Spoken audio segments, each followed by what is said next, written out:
സുഹൃത്തുക്കളെ, ഈയിടെ കുറച്ച് ദിവസമായിട്ട് എനിക്ക് ടൂ വീലർ ഉള്ളത് കൊണ്ട് ഞാൻ വൈകുന്നേരങ്ങളിൽ നമ്മുടെ സിറ്റിക്കകത്തൂടെ ഒന്ന് കറങ്ങി.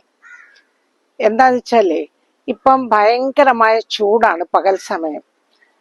അതുകൊണ്ട് കുട്ടികൾക്കൊക്കെ വെളിയിലിറങ്ങി കളിക്കാനൊക്കെ ബുദ്ധിമുട്ടാണ്. പിന്നെ വൈകുന്നേരങ്ങൾ കഴിയുമ്പോൾ മാതാപിതാക്കൾ ജോലിയെല്ലാം കഴിഞ്ഞ് വരുന്നവരാണെങ്കിൽ കുട്ടികളെയും കൊണ്ട് പുറത്തിറങ്ങുമല്ലോ. ചൂട് മാത്രമല്ല, വെള്ളത്തിന് വലിയ ദൗർലഭ്യവുമാണ്. അപ്പൊ അങ്ങനെയുള്ള ഈ സന്ദർഭത്തിൽ ഞാൻ പ്രത്യേകം കണ്ട ചില കാഴ്ചകളാണ് നിങ്ങളോട് എനിക്ക് പറയാനുള്ളത്.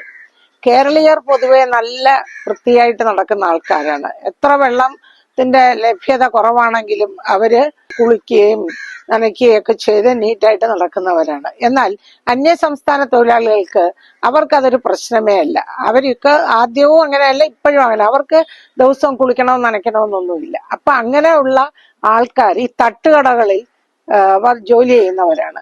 വളരെ വൃത്തിഹീനമായ പല സന്ദർഭങ്ങളും ഞാൻ എൻ്റെ കണ്ണുകൊണ്ട് നേരിൽ കണ്ടിട്ടുള്ളതാണ്.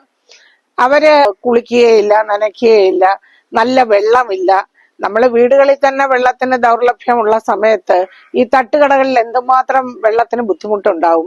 കുടിക്കാൻ കൊടുക്കുന്നത് മാത്രം ചിലപ്പോ ബോട്ടിൽ വെള്ളമായിരിക്കും. ബാക്കി പാത്രം കഴുകാനോ അല്ലെ അവർക്ക് കൈ കഴുകാനോ ഒക്കെ കൊടുക്കുന്നത് മോശപ്പെട്ട വെള്ളമായിട്ടാണ് ഞാൻ കണ്ടിട്ടുള്ളത്.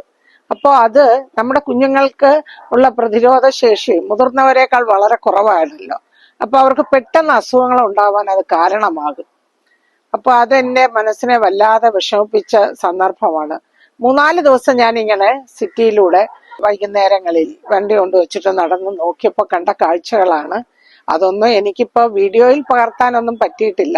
പക്ഷെ നമ്മള് രക്ഷകർത്താക്കള് നമ്മുടെ മക്കൾക്ക് അവർക്ക് ഇഷ്ടപ്പെട്ട സാധനം, നമ്മൾ ആ ഹോട്ടലിൽ മുടക്കുന്ന പൈസ, പിന്നെ കുറച്ച് അധ്വാനവും ഉണ്ട്, അത് പറയാതിരിക്കാൻ പറ്റില്ല.